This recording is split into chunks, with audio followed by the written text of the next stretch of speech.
All right, well, thank you very much. My name is Roger Roots. I'm here at East Glacier, Montana, at what used to be called the Glacier Park Hotel. I believe it's now called the East Glacier Lodge. It was built by the Great Northern Railroad in the early part of the 1900s.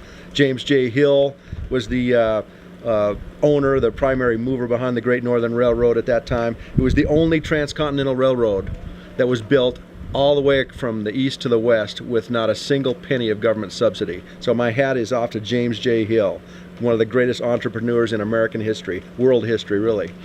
The date is June 13th, 2017. We're here just outside Glacier National Park. We've been here about 3 days with a team of intrepid researchers. I'm here along with Lysander Spooner University, where we do glacier research every year. Here at Glacier National Park, you'll see a constant stream of messaging. You'll see it in the videos, you'll see it in plaques, markers, signs, movies that they show to the visitors, brochures about climate change. It's almost like the promoters of Glacier National Park are using this idea that the glaciers are melting as sort of a farewell tour to get people to come to Glacier National Park. They're openly predicting that the glaciers will all be melted here in Glacier National Park by, it depends on which statement they're relying on, but either 2030 or 2020. Yesterday we were in the St. Mary Visitor Center in Glacier National Park, just north of us. There was a panorama there with lights that when you'd press a button, the lights would go off as the glaciers would fade. And it was openly predicted by the government right in that panorama that all glaciers in Glacier National Park would be melted completely by the year 2020. Now that's just in 2.5 years. Obviously we find that very unlikely. I predict they'll have to remove that or alter it very, very soon. Some of their literature says 2030 will be the year that all the glaciers will be melted. I myself, on the website LysanderSpoonerUniversity.com, I have a $5,000 offer. $5,000 bet that there will still be glaciers on every date of the year in the year 2030. If you don't believe me and if you believe the government, take me up on that bet. You can make some easy money if the government is right.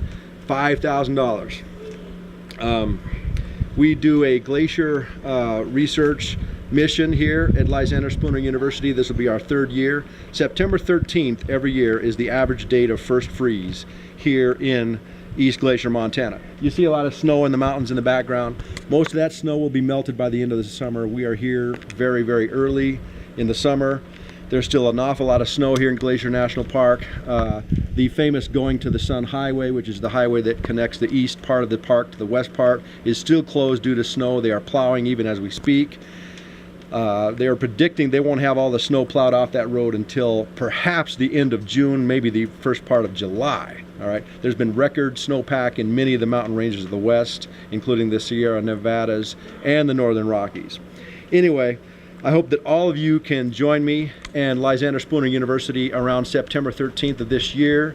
We will be returning to Glacier National Park to take photographs and imagery and videos of the glaciers. Remember, you can only get a good picture of whether the glaciers are melting or expanding at the very end of the summer, because it was those 3 months when there is a lot of melting, and so you only get a good picture at the end of the summer. One trick that the government uses in all of its websites is to take a picture, a black and white photo from days gone by, from let's say 1926. Here's a photograph from 1926. It says it's from August, and then they'll compare that to a photo and it says August 2008 in this photo. Now I give them credit because they're actually using August, but there's a big difference, folks, if you live around here between August 1st and August, let's say 28th or something. There's an awful lot of melting that can go between those dates, so you really can't get a real feel for whether these glaciers are really melting, except at the very, very, very last days of the summer. Anyway, I hope all of you join me. You can visit LysanderSpoonerUniversity.com for more information, LysanderSpoonerUniversity.com, and I thank you very much. Signing off.